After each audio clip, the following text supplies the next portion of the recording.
홍준표가 미국을 간대요. 다음 달에 10월 23일부터 27일까지. 다리몽생이를 분질러 버려야 돼요. 네, 4박 5일간 미국 워싱턴 DC, 뉴욕 등 주요 도시를 방문하는데 말은 그럴듯합니다. 북한의 6차 핵실험 및 미사일 발사 등으로 국민의 안전과 국가 안보에 대한 불안감이 심각히 증대되는 상황이 발생함에 따라 한국민의 목소리와 함께 전술핵 재배치 등 당의 입장을 미국에 직접 전달하기 위한 것. 문재인 정부가 못하는 외교? 우리가 한다.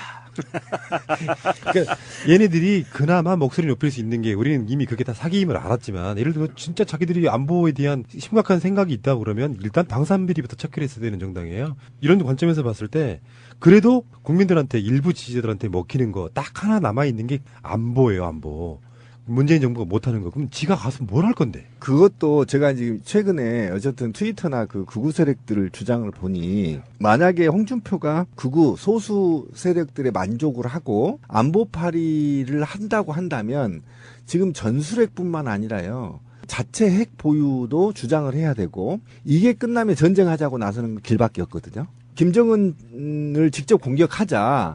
또는 미국에 공격할 수 있도록 승인하자라는 주장이 다음 단계인데요. 이게 지금 그렇지가 않습니다. 국민이 그렇게 바보가 아닌데 트럼프하고 김정은 둘이 싸우고 있어서 최대의 수혜자는 누구인가요? 둘이 싸우면. 홍준표야. 세례 자유한국당이라고. 자유한국당이야? 그러면 만약에 이 북핵 위기가 없었으면 지금 자유한국당 사멸이에요. 제가 볼 때는요. 지금 미국과 트럼프하고 싸우는 중에 말싸움하는 중에 최대의 수혜자는 북한이에요. 명확히 판단을 들어서 해야 됩니다. 북한은 얻고자 하는 거 다 얻어버렸습니다. 실제로요. 중국과 러시아가 북한 제재할 수 있다고요? 그게 가능해요? 누가 확인할 건데? 불가능합니다. 그리고 다시 또 설명을 하면 지금 미국과 중국의 싸움에 가장 피해가 보는 나라는요. 그리고 북한 다음으로 수혜를 보는 나라가 어딘지 아세요? 일본이에요. 지금 있잖아요. 일본은 엄청난 무기 사들이고 있고요. 한국도 지금 무기 사들이고 있습니다. 미국 떼돈 법니다. 그죠? 그러면 미국의 입장에서 한번 보세요. 홍준표가 얼마나 양아치냐면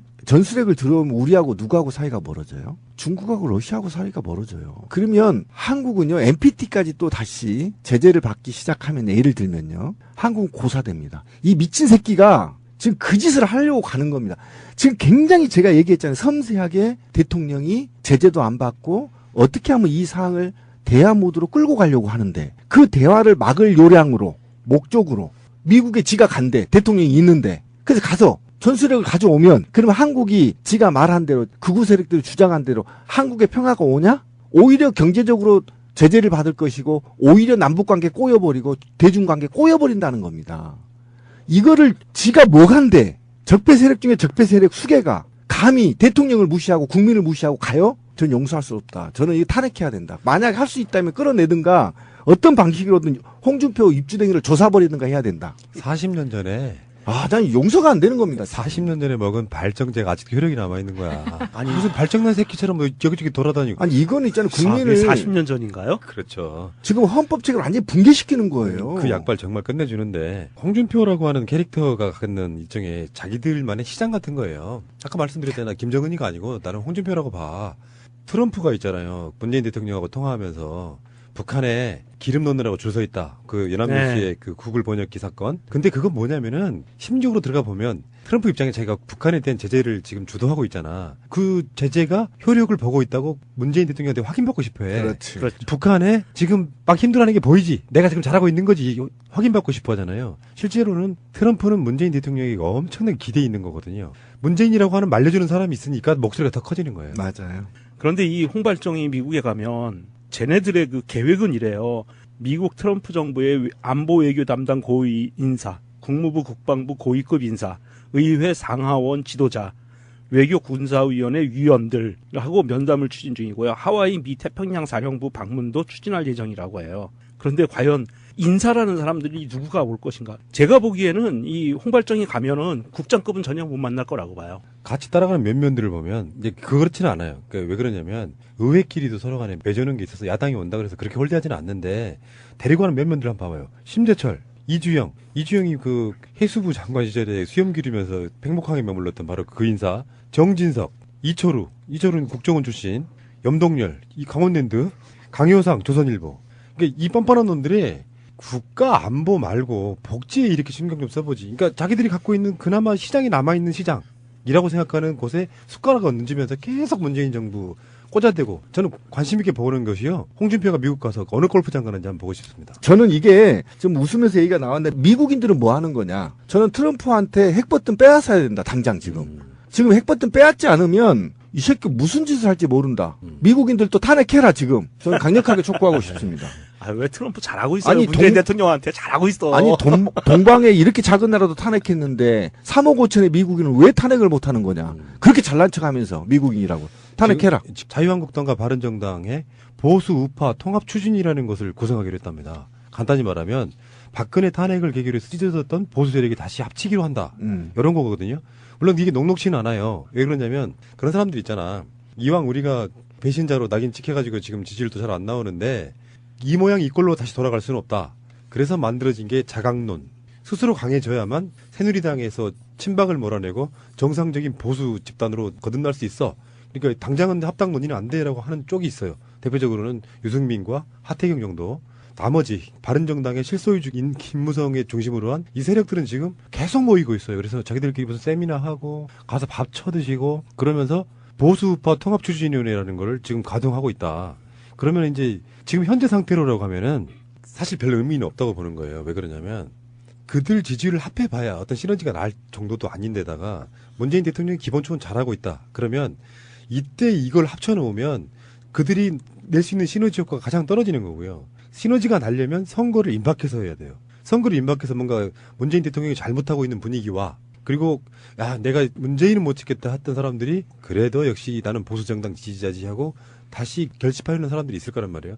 그 사람들의 시너지를 위해서 이렇게 군부를 모락모락 짚히다가 내년 한 2월 3월쯤 정도에 다시 통합하는 걸로 일단 저는 봅니다. 지금 그 상황이라는 거예요. 저는 극우 세력의 재집결은 불가능하다. 저는 단호하게 말씀드리고 이합집산이 다시 일어날 수는 있겠으나 어쨌든 그거는 국민이 용서하지 않는다. 두고 보십시오. 저는 우리 국민을 이제 믿습니다. 왜 그러냐면 과거처럼 정치 몰입애들이 정치적 이합집산에 대해서 염증을 느껴요.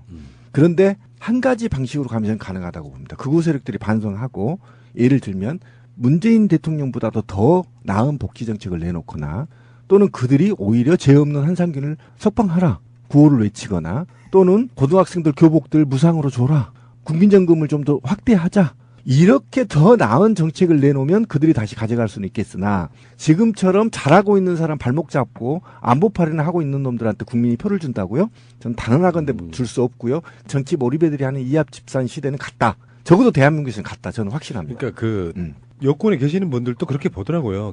궁극적으로는 지방선거를 즈음해가지고 그렇지. 다시 양장제 쪽으로 회귀하지 않을까 하는 예상들을 해보더라고요. 왜 그러냐면 국민의당도 지금 현재는 뭐 어깃장 놓고 그렇지만 이런 거 있잖아. 김명수 인준을 시켜줬더니 국민의당 지지율이 올라. 그렇죠. 그러면 이쪽에서는 합당까지는 아니더라도 우호지분 같은 거를 갖고 아 그래도 우리가 살아남는 방법이 이런 거로구나 깨닫는 바가 있었을 거예요. 깨닫고 있을 겁니다. 넥타이 색깔이 그걸 말하고 있죠. 김희수 부결시켰을 때 호남에 가면은 안철수 가는 족족마다 나타난 사람들이 안철수 욕하고 프랑카드 들고 막 현수막 걸고 그러지 않습니까? 그렇죠. 그렇고 지금 바른정당은 희망이 없어요. 지금 현재로는. 선거 어떤 선거를 나가도 이 사람 다 떨어집니다. 그럼 결론적으로 합치는 방법의 문제, 시기의 문제지 유승민이나 하태경도 다시 예전에 새누리당 복원시키고 싶은 건 똑같을 거라고. 단 지들이 나온 명분이 있기 때문에 그냥 들어갈 수는 없잖아요. 그러니까 지금 당장은 그냥 들어갈 수 없지만 정치적 구호로서 친박 정산하라고 하고 있어. 근데 홍준표는 있잖아. 친박들을 요소요소에 배치해. 지금 현재도. 왜 주옥순이가 대표적인 친박이죠.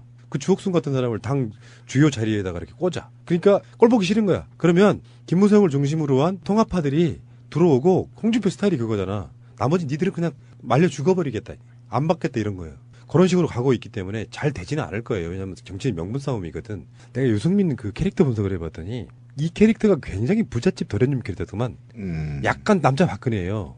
어떤 느낌이냐면 어떤 그 자기 자신에 대한 반대 같은 게 들어오잖아 그러면 안 봐버리는 스타일이에요. 굉장히 독선적이더만 어떻게 보면. 그러니까 그런 사람이 홍준표 같은 자기가 봤을 때는 정말 개 양아치인 홍준표하고 내가 고개 숙이고 들어갈 수는 없어요. 그러면 결국에 뭐 몇 명은 남고 이런 형식으로 그러다 유명무실해지면 소멸되고 이런 방식으로 가겠죠. 그러니까 저는 오히려 지방선거 이후에 실적을 갖고 총선을 대비한 이합집산은 좀 일어날 수 있겠다고 보는데, 그래서 저는 하태경과 유승민이 좀 더 명확한 로드맵을 낼 필요가 있다. 그래서 자유한국당과 바른정당이 좀 섞었으면 좋겠다. 지금 패륜 세력들하고 같이 하고 싶지 않는 엉덩이가 근질근질한 자유한국당 내에 올바른 정치인들은 바른정당으로 좀 오고, 김무성은 원래 그쪽 놈이니까 그쪽으로 보내줘서 좀 약간의 좀 이 교환이 필요해서 의석수를 좀 나눠 가졌으면 좋겠다. 그 두 당들이. 그런 국민적 염원이 있는 거죠, 그죠? 예, 저만 그런가요? 조금 있으면 이제 매년 그 보궐선거가 벌어질 건데요. 내년에도 국회의원 보궐선거가 있고 아마 총선까지 매년 있는데 걔네들한테 의석을 안 줘야죠. 의석을 주지 말고 발언권을 없애야 허황된 주장과 독설들을 우리가 더 이상 보지 않을 수 있지 않을까 싶어요. 예. 홍준표가 미국을 간대요. 다음 달에 10월 23일부터 27일까지. 다리몽생이를 분질러 버려야 돼요. 4박 5일간 미국 워싱턴 DC, 뉴욕 등 주요 도시를 방문하는데 말은 그럴듯합니다. 북한의 육자 핵실험 및 미사일 발사 등으로 국민의 안전과 국가 안보에 대한 불안감이 심각히 증대되는 상황이 발생함에 따라 한국민의 목소리와 함께 전술핵 재배치 등 당의 입장을 미국에 직접 전달하기 위한 것. 문재인 정부가 못하는 외교? 우리가 한다. 그러니까 얘네들이 그나마 목소리 높일 수 있는 게, 우리는 이미 그게 다 사기임을 알았지만, 예를 들어 진짜 자기들이 안보에 대한 심각한 생각이 있다 그러면 일단 방산비리부터 체크했어야 되는 정당이에요. 이런 관점에서 봤을 때 그래도 국민들한테, 일부 지지자들한테 먹히는 거 딱 하나 남아 있는 게 안보예요. 안보. 문재인 정부가 못하는 거. 그럼 지가 가서 뭘 할 건데? 그것도 제가 지금 최근에 어쨌든 트위터나 그 극우 세력들을 주장을 보니, 실제로요, 중국과 러시아가 북한 제재할 수 있다고요? 그게 가능해요? 누가 확인할 건데? 불가능합니다. 그리고 다시 또 설명을 하면, 지금 미국과 중국의 싸움에 가장 피해가 보는 나라는요, 그리고 북한 다음으로 수혜를 보는 나라가 어딘지 아세요? 일본이에요. 지금 있잖아요. 일본은 엄청난 무기 사들이고 있고요. 한국도 지금 무기 사들이고 있습니다. 미국 떼돈 법니다. 그죠? 그러면 미국의 입장에서 한번 보세요. 홍준표가 얼마나 양아치냐면, 전술핵을 들어오면 우리하고 누구하고 사이가 멀어져요? 중국하고 러시아하고 사이가 멀어져요. 그러면 한국은요, NPT까지 또 다시 제재를 받기 시작하면, 예를 들면요, 한국은 고사됩니다. 이 미친 새끼가 지금 그 짓을 하려고 가는 겁니다. 지금 굉장히 제가 얘기했잖아요. 섬세하게 대통령이 제재도 안 받고 어떻게 하면 이 사항을 대화 모드로 끌고 가려고 하는데, 그 대화를 만약에 홍준표가 극우 소수 세력들의 만족을 하고 안보 파리를 한다고 한다면, 지금 전술핵뿐만 아니라요, 자체 핵 보유도 주장을 해야 되고, 이게 끝나면 전쟁하자고 나서는 길밖에 없거든요. 김정은을 직접 공격하자, 또는 미국에 공격할 수 있도록 승인하자라는 주장이 다음 단계인데요. 이게 지금 그렇지가 않습니다. 국민이 그렇게 바보가 아닌데, 트럼프하고 김정은 둘이 싸우고 있어서 최대의 수혜자는 누구인가요? 둘이 싸우면. 홍준표야. 세례 자유한국당이라고. 자유한국당이야? 그러면 만약에 이 북핵 위기가 없었으면 지금 자유한국당 사멸이에요. 제가 볼 때는요, 지금 미국과 트럼프하고 싸우는 중에, 말싸움하는 중에 최대의 수혜자는 북한이에요. 명확히 판단을 들어서 해야 됩니다. 북한은 얻고자 하는 거 다 얻어버렸습니다. 실제 그걸 요량으로,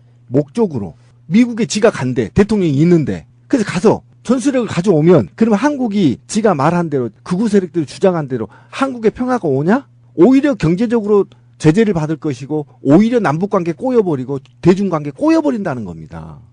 이거를 지가 뭐 간대? 적폐 세력 중에 적폐 세력 수개가 감히 대통령을 무시하고 국민을 무시하고 가요? 전 용서할 수 없다. 저는 이거 탄핵해야 된다. 만약 할 수 있다면 끌어내든가, 어떤 방식으로든 홍준표 입주댕이를 조사버리든가 해야 된다. 40년 전에 난 용서가 안 되는 겁니다. 40년 전에 먹은 발정제가 아직도 효력이 남아있는 거야. 아니, 무슨 발정난 새끼처럼 뭐 여기저기 돌아다니고. 아니, 이거는 있잖아요. 국민을 40년 전인가요? 그렇죠. 지금 헌법책을 완전히 붕괴시키는 거예요. 그 약발 정말 끝내주는데, 홍준표라고 하는 캐릭터가 갖는 일종의 자기들만의 시장 같은 거예요. 아까 말씀드렸잖아. 김정은이가 아니고 나는 홍준표라고 봐.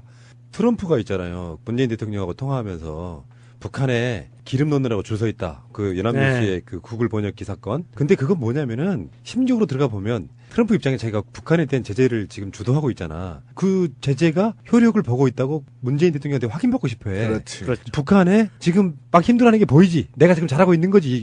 확인받고 싶어 하잖아요. 실제로는 트럼프는 문재인 대통령이 엄청나게 기대에 있는 거거든요. 문재인이라고 하는 말려주는 사람이 있으니까 목소리가 더 커지는 거예요. 맞아요. 그런데 이 홍발정이 미국에 가면 쟤네들의 그 계획은 이래요. 미국 트럼프 정부의 안보 외교 담당 고위 인사, 국무부 국방부 고위급 인사, 의회 상하원 지도자, 외교 군사위원회 위원들하고 면담을 추진 중이고요. 하와이 미 태평양 사령부 방